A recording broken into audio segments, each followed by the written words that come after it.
So ayan, napakalinis. Ito yung kanilang wet market dito banda.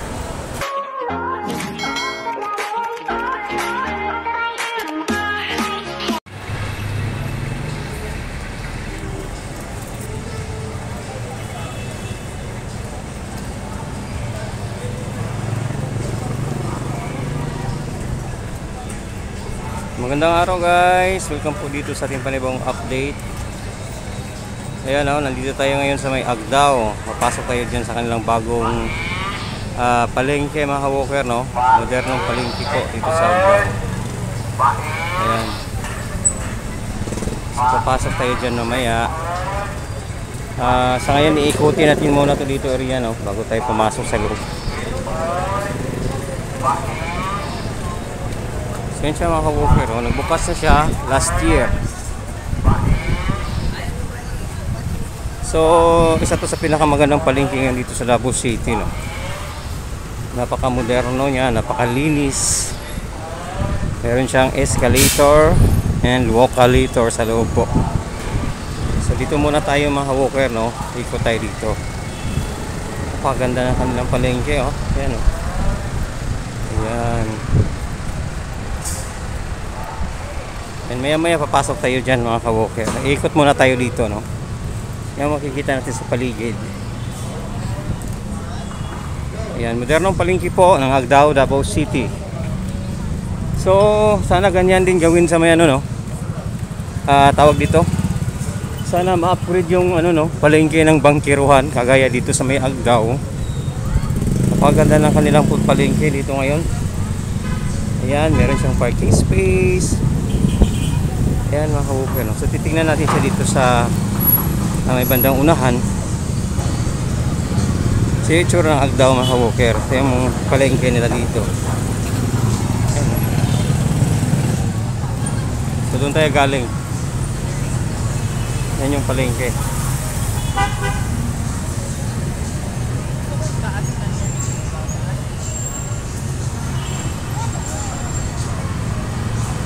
Ayan. Ito yung itsura dito.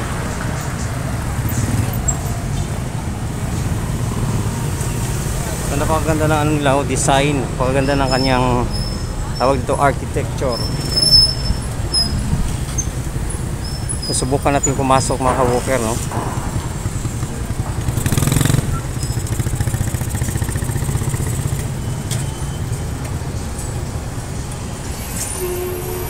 So, ayan.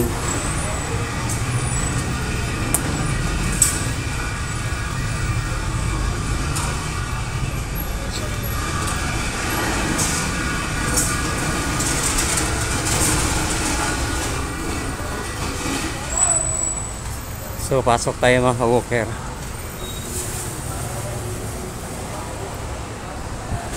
So ayan, napakalinis. Ito yung kanilang wet market dito banda. So merong second floor. Yung second floor. So ayan, hindi siya mabaho, napakalinis. Ito yung itsura ng bagong palengke dito mga ka-walker, oh. Napaka-organize ng kanilang mga stall.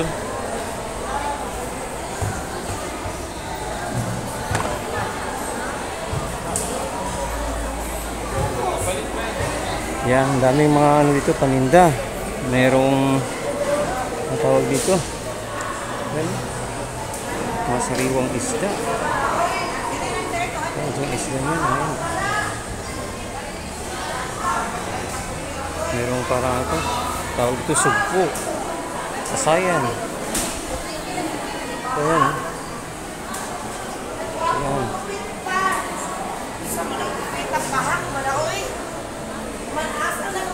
Merong tawag dito tahong.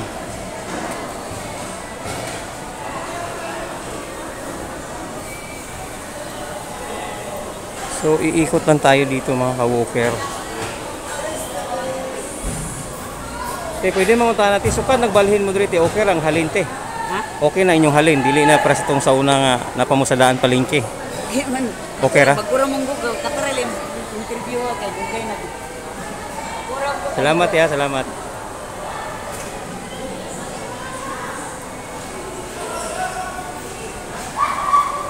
Te, may hapon te, mga tanak ko ti, sukat nagbalhin mo te, okay na inyong kwante, okay na ang halin.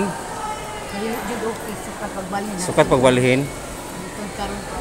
Pero mas lindo siya karon tino kay limpyo. Limpyo pero naay daghang ma-slide. Like, Pag kani so sa ato pa murag na mali din ni sila pagkuana ni no.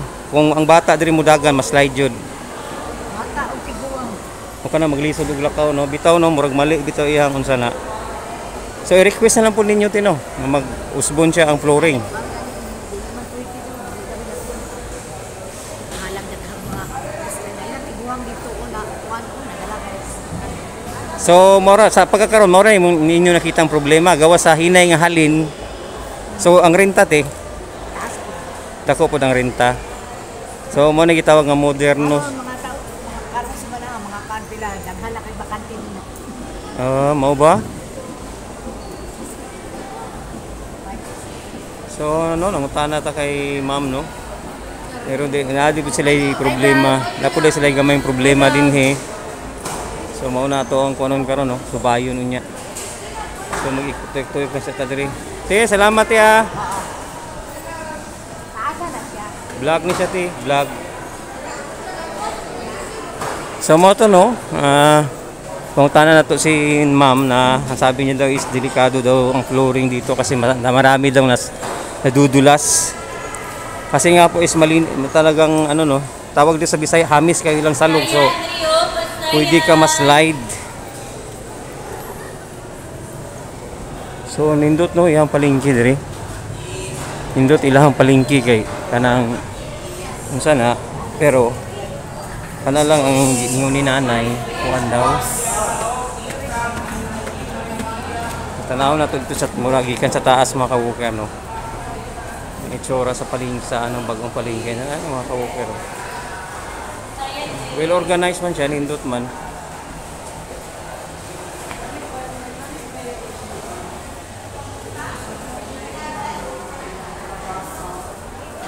So, kaya tayo mga ka-walker. Hindi pa naman siya totally tapos. Parang ano lang to, parang tawag to siya soft opening. Kasi meron itong pinakataas eh. Ito naman yung parang gulayan nila dito, mga dry goods. So, ayan o.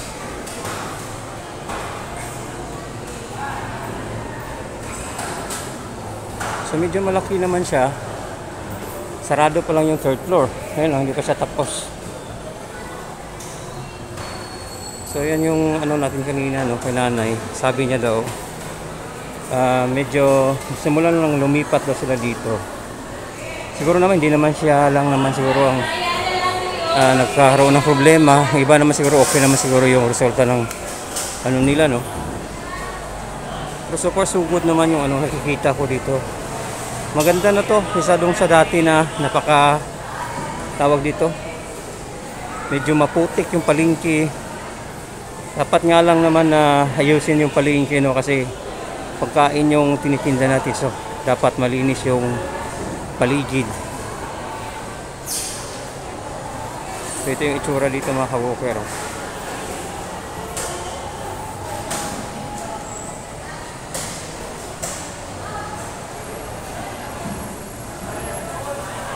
Napakalinis, maganda yung ano area. Although hindi pa siya totally tapos kasi yung third floor is hindi pa siya tapos po.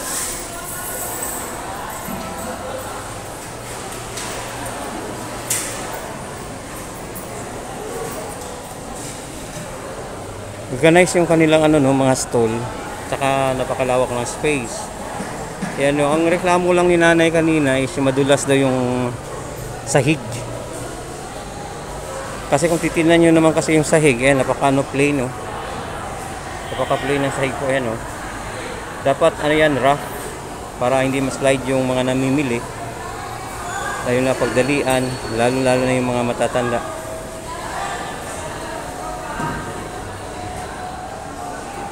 So, ayun mga ka-walker, balik tayo sa baba. Ito naman yung gulayan nila dito. So dapat ang gulayan nasa baba, di ba? So ayan, ito yung gulayan dito banda sa may itaas. Yung sa mga ka-walker. Sa baba tayo mga ka-walker, no? Balik tayo dun sa baba.